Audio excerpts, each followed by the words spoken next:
patuloy pa rin tayo na sumusuporta kay Tatay Digong.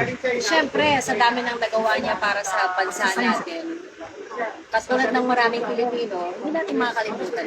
Nasa puso na nakatatak sa puso ng bawat Pilipino ang kanyang ginawang mga magaganda sa Pilipinas. Kaya po, tayo ay nandito ngayon, tayo kami naman, dahil inialay niya yung buhay niya para sa atin eh.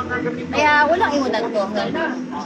Ma'am, ano yung mensahe mo kay Tatay Digong? Malapit ng birthday ni Tatay Digong. Tay, mahal ka namin at kahit malayo po kami sa inyo, hindi ka po namin nakakalimutan. Nasa puso at isipan po namin kayo at pinapanalangin po namin kayo araw-araw. Hindi ka nagsawa para sa amin. At hindi kami magsasawa para sa inyo. Hanggang dulo, mahal ka namin. Ma'am, pwede ba magtanong, ano yung mensahe mo sa congressman mo? Baka buboto sa impeachment ni BP Sara. Hindi ko siya congressman.